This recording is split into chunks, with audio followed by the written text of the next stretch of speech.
ಮನೀಷಾ ಸಾಂಸ್ಕೃತಿಕ ಪ್ರತಿಷ್ಠಾನದವರತಹ ಆಯೋಜಿತಸ್ಯಾಸ್ಯ ಪ್ರತಿದಿನಾತ್ಮಕಸ್ಯ ಸತ್ರಸ್ಯ ಸಮಾರೋಪ ಸಂದರ್ಭೆ ಅಭ್ಯಾಗತನಾಗತಾಃ ಶ್ರೀ ಸೀತಾರಾಮ ಮಹೋದಯಾಃ ಶ್ರೀ ಜಗದ್ಗುರು ಮಹೋದಯಾಃ ವೇದವಿಜ್ಞಾನ ಗುರುಕುಲस्य ಮಾನ್ಯ प्राचार्य डॉक्टर महाबलेश भट्ट महोदयः जनसेवा हिरिय विद्यार्थी वर्ग तस्य अध्यक्षः सम्मान्यः श्रीरविकृष्ण महोदयः सम्मान्याः ज्येष्ठ प्राध्यापकाः प्रोफेसर नागेश्वरजी महोदयाः अन्ये अभिभावकाः मित्रवराः मनीषा प्रतिष्ठानस्य कार्यकर्त्र्यः कार्यकर्ताश्च ಈ ಸಂದರ್ಭದಲ್ಲಿ ಹಂಚಿಕೊಳ್ಳಬೇಕಾದ ವಿಚಾರದ ವೃತ್ತಿಗೆ ಭಗಿನಿ ರಮ್ಯಾ ಬಹು ಸುಂದರವಾದ ಪ್ರಸ್ತಾವನೆಯನ್ನು ನೀಡಿದ್ದಾರೆ. ಆ ಮೂಲಕ ನನ್ನ ಕರ್ತವ್ಯವನ್ನು ಸ್ವಲ್ಪ ಕಡಿಮೆ ಮಾಡಿದ್ದಾರೆ. ಅದೇ ತಂತ್ರವನ್ನು ಇಟ್ಟುಕೊಂಡು ಕೆಲವು ವಿಚಾರಗಳನ್ನು ಹಂಚಿಕೊಳ್ಳುವ ಪ್ರಯತ್ನ ನನ್ನದಾಗಿರುತ್ತದೆ.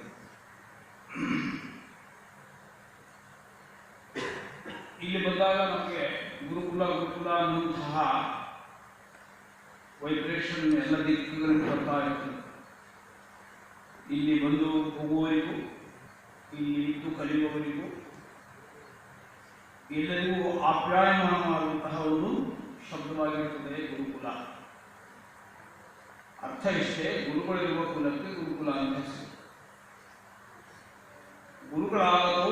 ಗುರುಗಳಾದವರು ಮೇಲ್ಪಂಕ್ತಿಯ ವ್ಯಕ್ತಿಯಾಗಿದ್ದು ಮಾರ್ಗದರ್ಶನ ನೀಡಿದರೆ ಅದಕ್ಕೆ ಗುರುಕುಲ ಅಂತ ಹೆಸರು. ಸಗುರು ಯಹ ಕ್ರಿಯಾ ಕೃತ್ವ ವೇದಮಸ್ಮೈ ಪ್ರಯಚ್ಛತಿ ಅನ್ನೋದೇ ಋಷಿಗಳ ಮಾತು.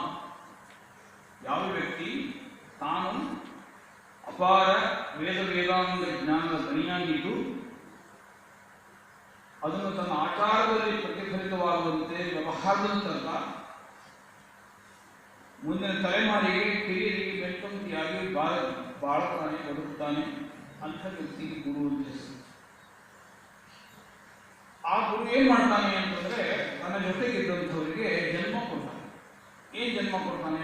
ಅಪ್ಪ ಅಮ್ಮನಿಂದ ಬಂದ ಜನ್ಮ ಒಂದು, ಅದು ಜೈವಿಕ ಜನ್ಮ. ಅದು ಎಲ್ಲ ಪ್ರಾಣಿಗಳಿಗೂ ಸಹಜವಾಗುತ್ತದೆ. ಅದು ಮಾನವನ ಆಗಬೇಕು ಅಂದ್ರೆ ಎರಡನೇ ಜನ್ಮ ಸಿಗಲೇಬೇಕು. ಇಲ್ಲ ಅಂದ್ರೆ ಅವನು ಎರಡನೇ ಜನ್ಮ ಸಿಗಲಿಲ್ಲ ಅಂದ್ರೆ ಅದು ಪ್ರಕೃತಿಗೆ ವಿರುದ್ಧವಾದಂತಹ ಇಕೋ ಫ್ರೆಂಡ್ಲಿ ಅಲ್ಲ. ಒಂದು ಎತ್ತು ಅದು ಹೊತ್ತುಕೊಳ್ಳಲಿಕ್ಕೆ ಬದುಕಿರ್ತದೆ, ಒಂದು ಕತ್ತೆ ಅದು ಹೊತ್ತು ಹೋಗಲಿಕ್ಕೆ ಇರ್ತದೆ, ಒಂದು ಕೋಗಿಲೆ ಪಂಚಮ ದೇಶದಲ್ಲಿ ಗಾನ ಮಾಡಲಿಕ್ಕೆ ಅಂತಲೇ ದೇಹ ತಳದಲ್ಲಿ ಬಂದಿರ್ತದೆ. ಹಾಗೆಯೇ ಭಗವಂತ ಈ ಸೃಷ್ಟಿ ಕಳಿಸುವಾಗ ಪ್ರತಿಯೊಂದು ಜೀವರಾಶಿಗೂ ಒಂದೊಂದು ಸಂದೇಶ ಕೊಡ್ತಾನೆ, ಮೆಸೇಜ್ ಕೊಟ್ಟು ಕಳಿಸಿರ್ತಾನೆ. ಅದರಂತೆ ಅವು ಬದುಕ್ತಾರೆ. ಅದು ಇಕೋ ಫ್ರೆಂಡ್ಲಿ ಲೈಫ್. ಒಂದು ಕೋಗಿಲೆ ಅದು ತನ್ನ ಬಾಳಿನ ಕಾಲಘಟ್ಟದಲ್ಲಿ ಒಮ್ಮೆನೂ ಪಂಚಮದ ಈಚದಲ್ಲಿ ಹಾಡಿಲ್ಲ ಅಂದ್ರೆ ಅದು ವ್ಯರ್ಥ, ಜೀವನವೇ ವ್ಯರ್ಥ. ಹಾಗೆಯೇ ಒಬ್ಬ ಮಾನವ ಈ ದೇಹ ಧರಿಸಿ ಹೋದ್ಮೇಲೆ ಈ ದೇಹಕ್ಕೆ ತಕ್ಕ ರೀತಿಯಲ್ಲಿ ತನ್ನ ಈ ಮುಂದ ಭಾಗ ಏನಿದೆ, ಎತ್ತರದ ಭಾಗ, ಶಿಖರದ ಭಾಗ, ಶಿರೋಭಾಗ, ಅಲ್ಲಿರುವ ಶಕ್ತಿಗಳನ್ನೆಲ್ಲ ಜಾಗೃತಗೊಳಿಸಿಕೊಳ್ಳದೇನೆ ಕೇವಲ ಹತ್ತಾಕಾಂ ವೈಕಾಕಾಂ ತನ್ನ ಕರ್ಮೇಂದ್ರಿಯಗಳನ್ನ ಹೇಗೆ ಹಾಕಿಕೊಂಡು ಜ್ಞಾನೇಂದ್ರಿಯದಿಂದ ನೋಡಬಾರ್ದನ್ನು ನೋಡಿ, ಕೇಳಬಾರ್ದನ್ನು ಕೇಳಿ, ಇಡಬಾರ್ದನ್ನು ಬದುಕಿದರೆ ಅದು ಮಾನವನ ಜೀವನಕ್ಕೆ ವಿರುದ್ಧವಾದ ವ್ಯವಹಾರ, ಇಕೋ ಫ್ರೆಂಡ್ಲಿ ಅಲ್ಲ. ಆ ಥರದ ಬದುಕಿದಾಗ ಆ ವೇದದಲ್ಲಿ ಅಂಥವರನ್ನು ವ್ರಾತ್ಯರು ಅಂತ ಕರೀತಾರೆ. ಈಗ ಮಾನವರಲ್ಲಿ ಮೂರ್ನಾಲ್ಕು ವಿಭಾಗ. ಈ ಮಸ್ತಕದ ಶಕ್ತಿಯನ್ನು ಚೆನ್ನಾಗಿ ಬಳಸಿಕೊಂಡು ಹೆಚ್ಚು ಬುದ್ಧಿಶಕ್ತಿಯನ್ನು ಪ್ರತಿನಿಧಿಸಿಕೊಂಡು ಶ್ರದ್ಧಾ, ಮೇಧ, ಪ್ರಜ್ಞಾ, ಪ್ರತಿಭಾ ಸಂಪನ್ನರಾಗಿ ಬದುಕುವುದು ಒಂದು ವರ್ಗ. ಆ ಭಾಗ ಸ್ವಲ್ಪ ಕಡಿಮೆ ಇದ್ದಾಗ ಅವರು 12-13 ವರ್ಷಗಳ ನಂತರದಲ್ಲಿ ಎರಡನೇ ಜನ್ಮ ಮಾಡಿಕೊಂಡು ತಮ್ಮ ಬಾಹುಶಕ್ತಿಯನ್ನು ಚೆನ್ನಾಗಿ ದೃಢಪಡಿಸಿಕೊಳ್ತಾ ರಾಷ್ಟ್ರದ ರಕ್ಷಣೆಗಾಗಿ ಅವರು ಸ್ವಂತ ಕಟ್ಟಿ ಜೀವನ ಯಾತ್ರೆ ನಡೆಸ್ತಾರೆ. ಅದು ಒಂದು ಭಾಗ, ಅದು ಒಂದು ಕ್ಷಾತ್ರ ಧರ್ಮ. ಮಸ್ತಿಷ್ಕ ಶಕ್ತಿ, ಶ್ರದ್ಧಾ, ಮೇಧ, ಪ್ರಜ್ಞಾ, ಪ್ರತಿಭಾ ಎಲ್ಲ ಬೆಳೆಸಿಕೊಂಡು ಬದುಕಿದಾಗ ಅದು ಬ್ರಾಹ್ಮಣ ಧರ್ಮ. ಬಾಹುಶಕ್ತಿಯಿಂದ ಅದನ್ನು ತನ್ನನ್ನು ಸಂಪಾದಿಸಿಕೊಂಡು ಚೆನ್ನಾಗಿ ನಡೆಸಿಕೊಂಡ್ರೆ ಅದು ಕ್ಷಾತ್ರ ಧರ್ಮ. ವ್ಯಾಪಾರ, ವ್ಯವಹಾರ, ಕೃಷಿ, ಗೋರಕ್ಷೆ, ವಾಣಿಜ್ಯಗಳನ್ನು ಚೆನ್ನಾಗಿ ನಡೆಸ್ಕೊಳ್ತಾ ಸಮಾಜಕ್ಕೆ ತುಷ್ಟಿ ಕೊಡ್ತಾ ಬರುತ್ತಾರೆ. ಅದಕ್ಕೆ ಕಾರ್ಯಶಕ್ತಿ ಗಟ್ಟಿ ಬೇಕಾಗುತ್ತೆ. ಆ ಥರದಲ್ಲಿ ನಡ್ಕೊಂಡಾಗ ಅದು ವೈಶ್ಯ ಧರ್ಮ. ಸಮಾಜಕ್ಕೆ ವಿವಿಧ ರೀತಿಯ ಸೇವೆಗಳು ಬೇಕಾಗುತ್ತೆ. ಎಲ್ಲರಿಗೂ ಕೂಡ ಬ್ರಾಹ್ಮಣ ಧರ್ಮ, ಛಾತ್ರ ಧರ್ಮ, ವೈಶ್ಯ ಧರ್ಮವನ್ನು ಪಾಲನೆ ಮಾಡುವವರಿಗೆ ಪೂರ್ಣವಾಗಿ ಬೆಂಬಲವಾಗಿ ನಡ್ಕೊಳ್ಳುವಂಥವನು ಅದು ಶೂದ್ರ ಧರ್ಮ. ಶೂದ್ರನು ಧರ್ಮನೇ. ಈ ನಾಲ್ಕು ಧರ್ಮವನ್ನು ಪಾಲನೆ ಮಾಡ್ತಾ ಇರ್ತಾರೆ. ಅವರವರ ಸಾಮರ್ಥ್ಯ, ಅವರಿಗೆ ದೇವರು ಕೊಟ್ಟ ಪ್ರಕೃತಿ ದತ್ತವಾದ ಶಕ್ತಿಗೆ ಅನುಸಾರವಾಗಿ ಈಗ ನಾಲ್ಕು ಪಾಲಿಸ್ತಾ ಇರಬೇಕು. ಮನುಷ್ಯನ ಹುಟ್ಟು ಬಂದಾಗ ನಾಲ್ಕು ಧರ್ಮಗಳನ್ನು ಅವರಿಗೆ ಸಾಮರ್ಥ್ಯ ತಕ್ಕಂತೆ ಪಾಲಿಸ್ತಾರೆ. ಅದು ಬಿಟ್ಟು ಈ ನಾಲ್ಕನ್ನು ಧರ್ಮ ಪಾಲನೆ ಮಾಡಲಿಲ್ಲ ಅಂದ್ರೆ ವೇದದ ಪರಿಭಾಷೆಯಲ್ಲಿ ಅಂಥವರಿಗೆ ವ್ರಾತ್ಯ ಅಂತ ಹೇಳ್ತಾರೆ. ಅವರು ಬುದ್ಧಿಶಕ್ತಿ, ಭಾವಶಕ್ತಿಗಳನ್ನು ಬೆಳೆಸಿಕೊಂಡು ಬ್ರಾಹ್ಮ ಧರ್ಮವನ್ನು ಪಾಲನೆ ಮಾಡುವುದಿಲ್ಲ, ಬುದ್ಧಿಶಕ್ತಿಯನ್ನು ಬಳಸಿಕೊಂಡು ರಾಷ್ಟ್ರ ರಕ್ಷಣೆ ಮಾಡುವುದಿಲ್ಲ, ಪಾದಶಕ್ತಿ, ಊರು ಶಕ್ತಿಯನ್ನು ಉಪಯೋಗಿಸಿಕೊಂಡು ಕೃಷಿ, ಗೋರಕ್ಷೆ, ವಾಣಿಜ್ಯವನ್ನೂ ಪಾಲನೆ ಮಾಡುವುದಿಲ್ಲ.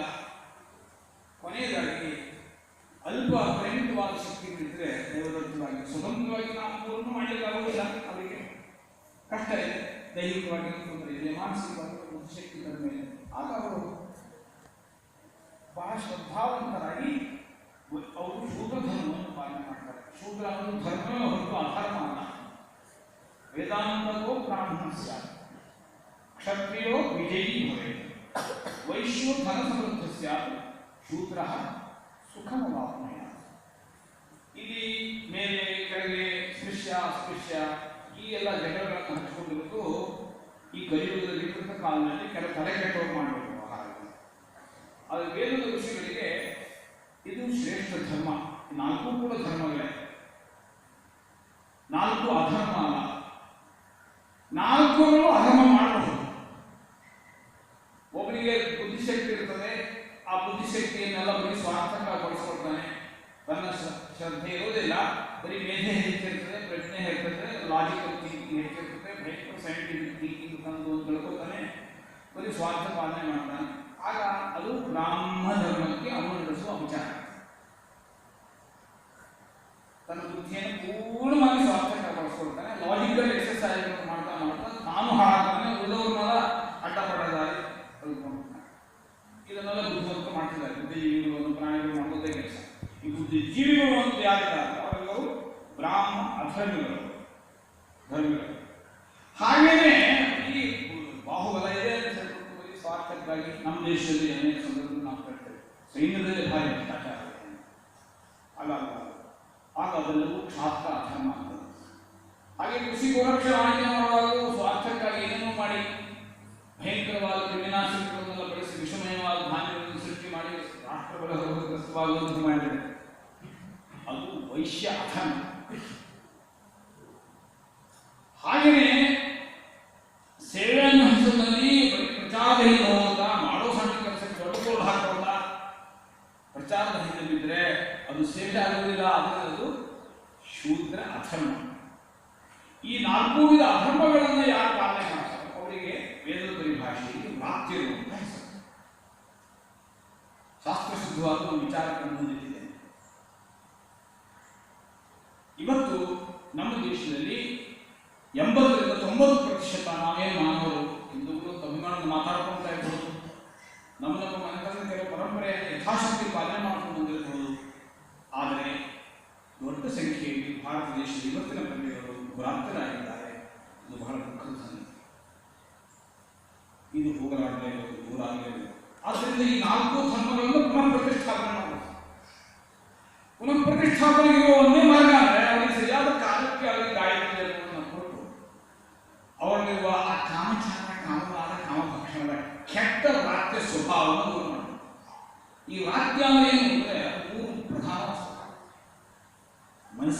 ಸಿಕ್ಕಂತಾನೆ ಮನಸ್ಸಿಗೆ ಬಂದ ಹಾಗೆ ತಿನ್ನು. ಪ್ರಾಣಿಗಳು ಹಾಗೆ ಮಾಡೋದಿಲ್ಲ, ಮನುಷ್ಯ ಮಾಡ್ತಾನೆ, ಈ ಆಧುನಿಕ ಮಾನವ ಮಾಡ್ತಾನೆ. ಎಲ್ಲೋ ಚಾಟ್ ತಿನ್ನುವಂಥವು ಹುಚ್ಚರಾಗಿ ನಡ್ಕೊಂಡು ಹೋಗ್ಬಿಡ್ತಾರೆ, ಅವರೆಲ್ಲ ಭಯಂಕರ ಮಾಡ್ತಾರಂತಾರೆ.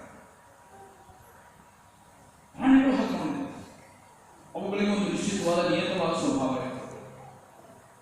ಮಾನವ ಕಾಮಭಾಷಣ ಮಾಡಿ ಹೊರಟೆ ಹೀಗಾಗ್ತಾನೆ, ಕಾಮಚಾರ ಮಾಡಲಿಕ್ಕೆ ಹೊರಟೆ ಮನಸ್ಸಿಗೆ ಒಂದು ವ್ಯವಹಾರ ಮಾಡ್ತಾನೆ ಅಂದರೆ ಒಬ್ಬ ವ್ಯಕ್ತಿ ಇಡೀ ದೇಶವನ್ನು ಮಾಡ್ತಾನೆ.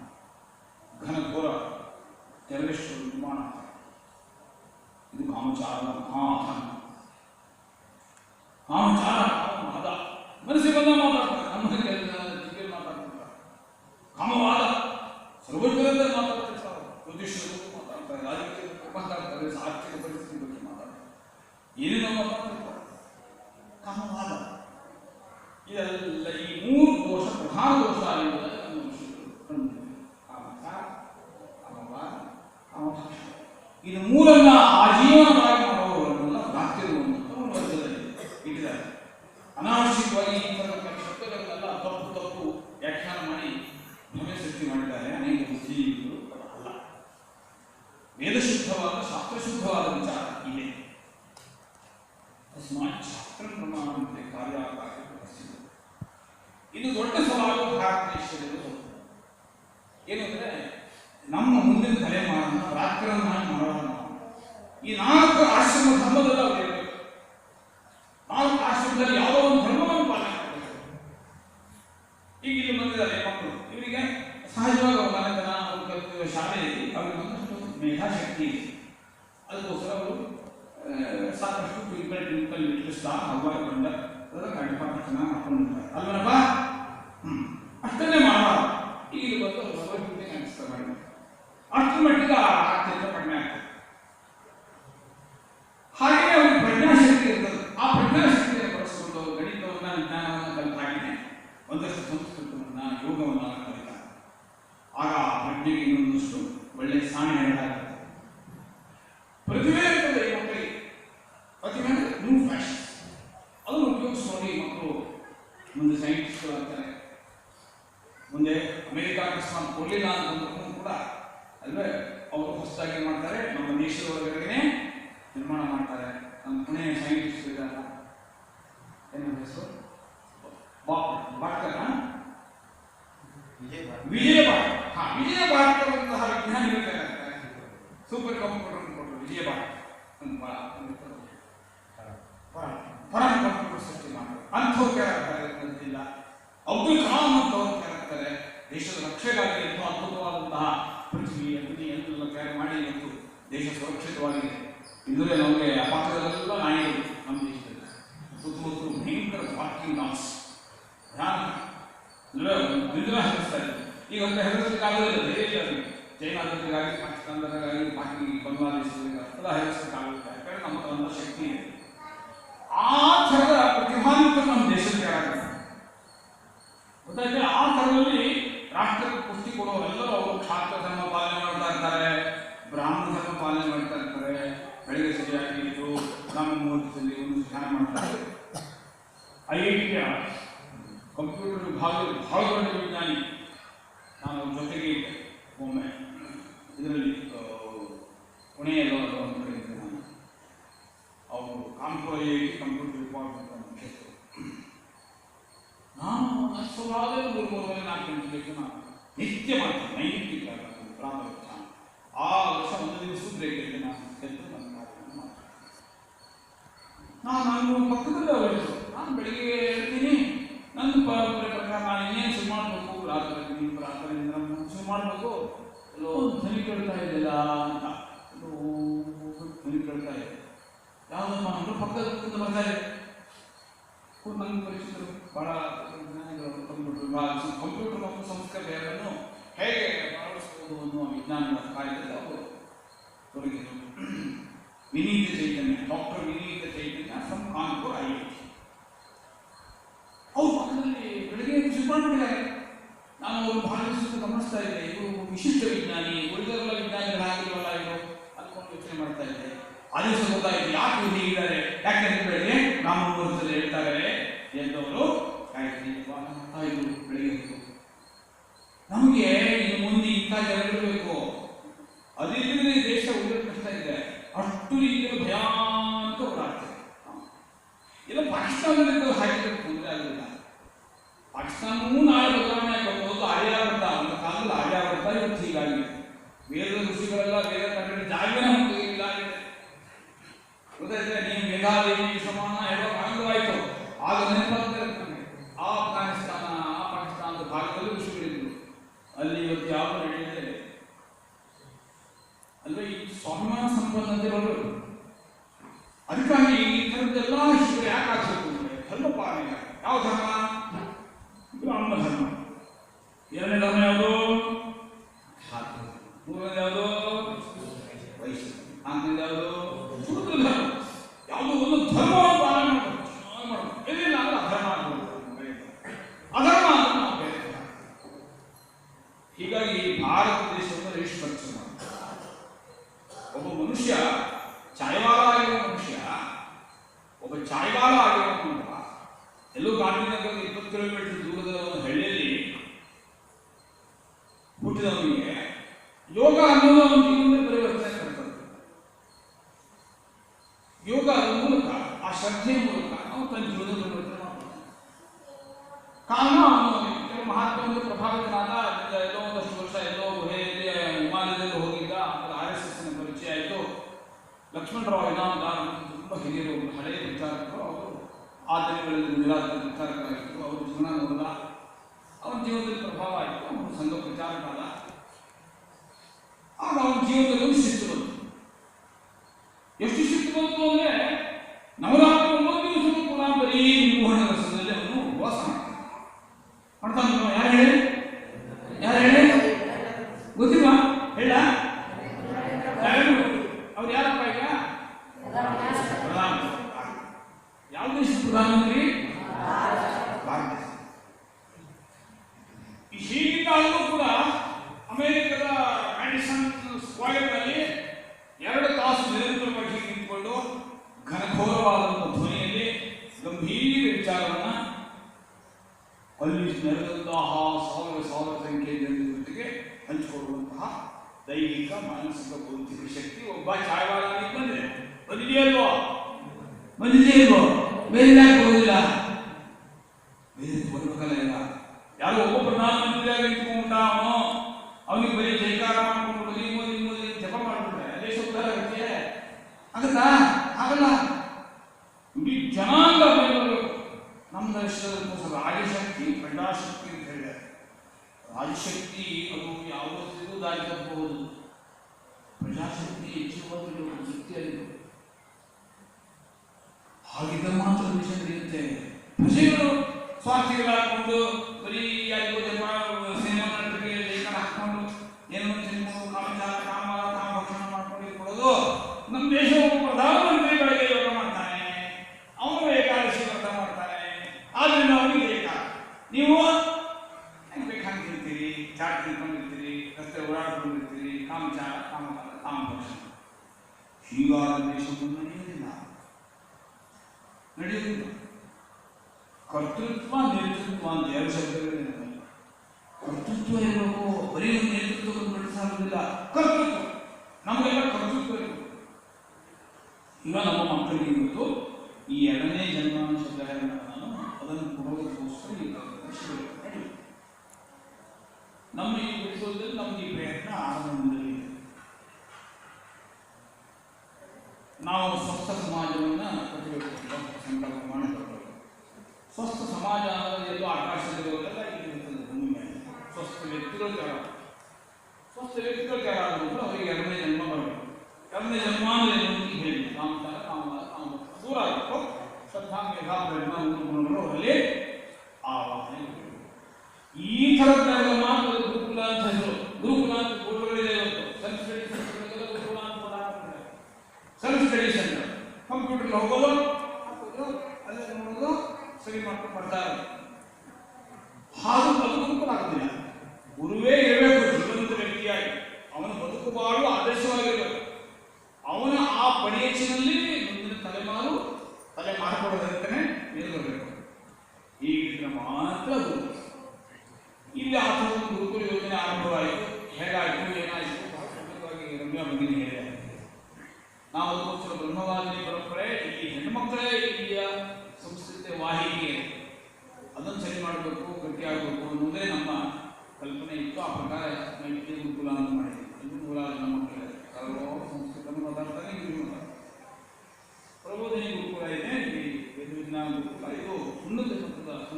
ಯೋಗ ಮತ್ತು ಭಾರತೀಯ ಜ್ಞಾನ ವಿಜ್ಞಾನಗಳ ಕಲಿಕೆ ಕೇಂದ್ರ ಇದು.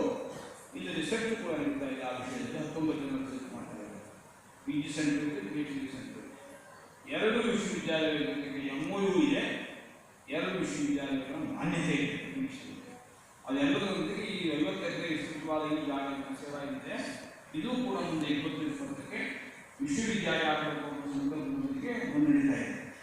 72 ಆರಂಭವಾದಂತಹ ಈ ಜನಸೇವಾ ಬರೀ ಒಂದೇನೋ ಹೈಸ್ಕೂಲ್ ಆಗಿ ಪ್ರಾಥಮಿಕ ಶಾಲೆಯಾಗಿ ಆರಂಭವಾಯಿತು. ಇವತ್ತು ವಿವಿಧ ಮುಖಗಳನ್ನು ಇದು ಮುನ್ನಡೀತಾ ಇದೆ. ಇವತ್ತು ಗುರುಕುಲ ಎಂಬುದು ನಮ್ಮ ಭಾಷೆ. ಈಗ ನಾವು ಈ ಗುರುಕುಲಗಳ ಬಗ್ಗೆ ಚಿಂತನೆ ಮಾಡ್ತಾ ಕೆಲವಷ್ಟು ಹೊಸ ಆಯಾಮ ತೋರಿಸ್ತಿದೆ. ಉದಾಹರಣೆಗೆ ಪ್ರಭಾತ ಗುರುಕುಲ, ಅದೇ ರೀತಿಯಲ್ಲಿ ನೈಮಿತ್ತಿಕ ಗುರುಕುಲ, ಅದೇ ಥರದಲ್ಲಿ ಗೃಹ ಗುರುಕುಲ, ಹೀಗೆಲ್ಲ ಪದಗಳ ಬಳಕೆ ಮಾಡ್ತಾ ಇದ್ದಾರೆ. ಈ ಥರದಲ್ಲಿ ಒಂದು ನಿತ್ಯ ಗುರುಕುಲ ಮಾಡಿಕೊಳ್ಳುವಾಗ ಇದು ಮಹಾಶಕ್ತಿ ಬೇಕಾಗುತ್ತೆ. 360 ದಿವಸ 24 ಗಂಟೆ ಕೆಲಸ ಇದೆ. ನಾವೀಗ 18 ವರ್ಷಗಳಲ್ಲಿ ನಮ್ಮ ಕರ್ಮಗಣ ನಮ್ಮ ಜೊತೆಗಿದೆ. ಈಗ ಗುರುಕುಲ ಅನ್ಕೊಳ್ಳುವಂಥ ದೊಡ್ಡ ಸವಾಲು. 12 ರಾಜ್ಯಗಳು ಹೋಗಿದ್ದಾರೆ. ಇದನ್ನು ಕಟ್ಕೊಂಡು ಹೋಗುವಾಗ ಅದ್ಭುತವಾದ ತಪಸ್ಸಾಗುತ್ತೆ. ಇದೇ ಕಾರಣ ಎಲ್ಲ ಆಗುತ್ತೆ. ಅದಕ್ಕೋಸ್ಕರ ನಮ್ಮ ಜಾಗೃತಿ ಹೋದಂಥವರು ನಮ್ಮ ವಿದ್ಯಾರ್ಥಿಗಳು ಅಲ್ಲೆಲ್ಲ ಹೋಗಿ ಬೆಳಗ್ಗೆ ಹೋಗಿ ಬೇರೆ ಕಲಿಸ್ತಾರೆ, ಯೋಗ ಕಲಿಸ್ತಾರೆ. ಅದನ್ನು ನಾವು ಪ್ರಭಾತ ಆರಂಭ ಆಗಿದೆ. ಹಾಗೆ ಗೃಹ ಗುರುಕುಲ, ಕೆಲವು ಅವರು ಮನೆಯಲ್ಲಿದ್ದಾರೆ, ಮನೆಯಲ್ಲಿ ಅವರು ಕಲಿತ ವೇದ ಅಥವಾ ಶಾಸ್ತ್ರ, ವೇದಾಂತ, ನ್ಯಾಯ, ವ್ಯಾಕರಣ ಶಾಸ್ತ್ರ ಕಲಿಸ್ತಾರೆ, ಸಾಂವೇದ ಕಲಿಸ್ತಾರೆ. ಹಾಗೆಯೇ ಈಗ ನಾವು ಇಲ್ಲಿ ಬರ್ತಾ ಇದೆ ಬೆಂಗಳೂರು ಮಹಾನಗರದಲ್ಲಿ ಹೇಳ್ತಾರೆ, ಈ ಶನಿವಾರ ಭಾನುವಾರ ವೀಕೆಂಡ್ ಪ್ರೋಗ್ರಾಮ್ ಕೊಡಿ ಅಂತ ಹೇಳ್ತಾರೆ. ನಮ್ಮ ಮಂತ್ರ ಕಲ್ತ್ಕೊಳ್ಬೇಕು, ನಮ್ಮ ಅಜ್ಜ ಎಲ್ಲ ಒಳ್ಳೆ ಖಂಡಿತಾಗಿದ್ರು ನಾವು ಪೂರ್ಣ ಹೀಗಾಗ್ಬಿಟ್ಟಿದ್ದೀವಿ ಅಂತ ತುಂಬಾ ಜನ ಬರ್ತಾರೆ, ಕೇಳ್ತಾ ಇದ್ದಾರೆ. ನಾವು ಅದ್ರ ಬಗ್ಗೆ ಚಿಂತನೆ ಮಾಡ್ತಾ ಇದ್ದೀವಿ. ಶನಿವಾರ ಭಾನುವಾರ ಈ ಥರದಲ್ಲಿ ನೈಮಿತ್ತಿಕ ಗುರುಕುಲಗಳು, ವಿರಾಮ ಗುರುಕುಲಗಳು, ವಿರಾಮ ದಿನಗಳ ಗುರುಕುಲಗಳು, ಅದಕ್ಕೆ ಹೆಸರಿಡಬೇಕು. ಆಮೇಲೆ ಕಾನ್ಸೆಪ್ಟ್ ಇಷ್ಟು ಹೀಗೆಲ್ಲ ನಡೀತಾರೆ. ಅದ್ರ ಕಾಲದಲ್ಲಿ ಇನ್ನೂ ಹಾಗೆ ಈ ಮಕ್ಕಳು ಮುಂದಿನ ಮಕ್ಕಳಿಗೆ ಶಿಕ್ಷಣ ಕೊಡುವ ರೀತಿಯಲ್ಲಿ ಈ ಥರದ ಕಾರ್ಯಕ್ರಮ ಮನೀಷಾ ಸಾಂಸ್ಕೃತಿಕ ಪ್ರತಿಷ್ಠಾನ ನಡೀತಾ ಇದೆ. ಇವೆಲ್ಲವೂ ನಡೀತಾ ನಮ್ಮ ರಾಷ್ಟ್ರವನ್ನು ನಾವು ಬಹಳ ಎತ್ತರ ತೆಗೆದುಕೊಂಡು ಹೋಗಲೇಬೇಕು. ಬಹಳ ಜನ ಮಾಡಲಿಕ್ಕೆ ಆಗೋದಿಲ್ಲ, ಬಹಳ ದುರ್ಬಲ ಆಗಿದೆ ರಾಷ್ಟ್ರ. ಇವತ್ತೇನಾಗಿದೆ, ಒಂಥರ ಭಯ, ವಿಚಿತ್ರವಾದ ಸಾಂಸ್ಕೃತಿಕವಾದ ಆಕ್ರಮಣಗಳು, ಆನ್ಸ್ಲಾಟ್ಸ್, ಸೂಡೋ ಕಲ್ಚರಲ್ ಆನ್ಸ್ಲಾಟ್ಸ್, ಇದೆಲ್ಲ ಭಾಷೆಯಲ್ಲಿ ಹೇಳಿದ್ರೆ ಅರ್ಥವಾಗೋದಿಲ್ಲ, ಭಾರಿ ಇದೆ ನಮ್ಮಲ್ಲಿ. ಹಾಗಾಗಿ ಮುಂದಿನ ತಲೆಮಾರಿನಲ್ಲಿ ಎಲ್ಲ ಓಡ್ತಿದ್ದೀವಿ. ಮನುಷ್ಯರ ಬದುಕೋದಕ್ಕೆ ಏನು ಬೇಕೋ ಶಿಕ್ಷಣ ಸಿಗ್ತಾ ಇಲ್ಲ. ಟ್ಯೂಷನ್ನು ಭಯಾನಕವಾಗಿದೆ, ಊಟಗಳು ಇದ್ದಾರೆ, ಟೀಚರ್ಸ್ಗಳು ಇದ್ದಾರೆ, ಎಲ್ಲರೂ ಇದ್ದಾರೆ, ಗುರುಗಳಿಲ್ಲ ಸಮಾಜದಲ್ಲಿ. ಏನು ಕಾರಣಕ್ಕಾಗಿ ಬಹಳಷ್ಟು ಇಡೀ ಜಗತ್ತಿನ ಒಂದು ಕ್ಷೇತ್ರದಲ್ಲಿ ನಮ್ಮ ಸ್ಥಾನಮಾನ ಬಹಳ ಕಡಿಮೆ ಆಗಿದೆ. ಭಾರತ ಅಂದರೆ ಒಂದು ದಲಿತು, ಗದ್ದಲ, ಗುಂಪುಗಾರಿಕೆ ಕೇಂದ್ರ ಅಂತ ಭಾವಿಸ್ತಾರೆ. ನಾನು ವಿಶ್ವದ ಅನೇಕ ದೇಶಗಳ ಪರ್ಯಟನೆ ಮಾಡಿದ್ದೇನೆ. ಆದರೆ ಇಲ್ಲಿ ಯೋಗ, ಇಲ್ಲಿ ಸಂಸ್ಕೃತ MIT ಹೋಗಿ ನಾನು ಕಠೋಪನಿಷತ್ ಪಾಠ ಮಾಡಿದ್ದೆ. ಇನ್ನೆಲ್ಲೋ ಹೋಗಿ ಈಶಾವಾಸ್ಯ ಪಾಠ ಮಾಡಿದ್ದೆ. ಇನ್ನೆಲ್ಲೋ ಲಂಡನ್ ನಗರ ಮಧ್ಯ ಭಾಗದಲ್ಲಿ ಸೆಂಟ್ ಜೇಮ್ಸ್ ಸ್ಕೂಲ್ನಲ್ಲಿ ಅಲ್ಲಿಂದ ಅಧ್ಯಾಪಕರಿಗೆ 10 ದಿವಸ ಉಪನಿಷತ್ ಮಾಡಿದ್ದೆ ಪಾಠ. ನಮ್ಮವರು ಕೂಡ ನಮ್ಮ ಹೆಸರು ನಮ್ಮ ಗುರುಕುಲದ ಕೆಲವು ಜನರಿಗೆ ಕಾರ್ಯಕ್ರಮ ಮಾಡ್ತಾ ಇದ್ದಾರೆ ಬೇರೆ ದೇಶಕ್ಕೆ ಹೋಗಿ. ಹ್ಯೂಸ್ಟನ್ ನಗರದಲ್ಲಿ ಒಂದು ಜಾಗದಲ್ಲಿ ಕೇಶವ ಸ್ಮೃತಿ ಸಮಾರಂಭದಲ್ಲಿ ಉಪನಿಷತ್ ನಿರಂತರವಾಗಿ ಪಾಠ ನಡೆದಿದ್ದಾರೆ. ಈ ಥರದ ವಿರಾಮ ಗುರುಕುಲಗಳ ರೂಪದಲ್ಲಿ ಶನಿವಾರ ಭಾನುವಾರ ಈ ಎಲ್ಲ ದೃಶ್ಯಗಳು ಇವತ್ತು ಕಾಣ್ತಾ ಇರುವಂಥದ್ದು ಇದೆ. ಈ ಹಿನ್ನೆಲೆಯಲ್ಲಿ ಈ ಮಕ್ಕಳು ಕೂಡ ಈ ಶಿಕ್ಷಣ ಪಡೆದಿದ್ದಾರೆ. ಇಲ್ಲಿ ಸಿಂಧುವಿನಲ್ಲಿ ಬಿಂದು ಅಂದಾಗ ಹಾಗೆ ಮುಖ್ಯವಾದ ಧರ್ಮ ಪಾಲನೆ ಮಾಡಬೇಕು. ನಾನು ಹೇಳಿದ ಸೂತ್ರವನ್ನೇ ಮತ್ತೆ ಗಟ್ಟಿ ಮಾಡುವ ಇಚ್ಛೆ ನನಗಿದೆ. ಆಶ್ರಮ ಧರ್ಮವನ್ನು ಪಾಲನೆ ಮಾಡಬೇಕು. ಹಿನ್ನೆಲೆ ಈ ಆಶ್ರಮ ಧರ್ಮಗಳನ್ನು, ವರ್ಣ ಧರ್ಮಗಳನ್ನು ಬಿಟ್ಟು ಏನು ಧರ್ಮ ಎಲ್ಲೋ ಆಕಾಶವಿಲ್ಲ. ಇದನ್ನು ಬಿಟ್ಬಿಟ್ಟು ನಾವು ಬಲಿಯಲು ತಾತ್ಕಾಲಿಕ 4 ದಿವಸ ಉಸಿರಾಡ್ತೀವಿ, 4 ದಿವಸ ಸಮಯ ಮಾಡಿದ್ವಿ, 4 ದಿವಸ ಅಲ್ಲಿ ಸಂಚಾರ ಮಾಡಿದ್ವಿ, ಆಗೋದಿಲ್ಲ. ಇವೆಲ್ಲವೂ ನಿತ್ಯ ಧರ್ಮಗಳು, ಯಾವುದೇ ನೈಮಿತ್ತಿಕ ಧರ್ಮಗಳು. ಒಬ್ಬ ಬ್ರಾಹ್ಮಣ ಧರ್ಮ ಆಜೀವನ, ಕ್ಷಾತ್ರ ಧರ್ಮ ಆಜೀವನ, ವೈಶ್ಯ ಧರ್ಮ ಆಜೀವನ, ಶೂದ್ರ ಧರ್ಮ ಆಜೀವನ.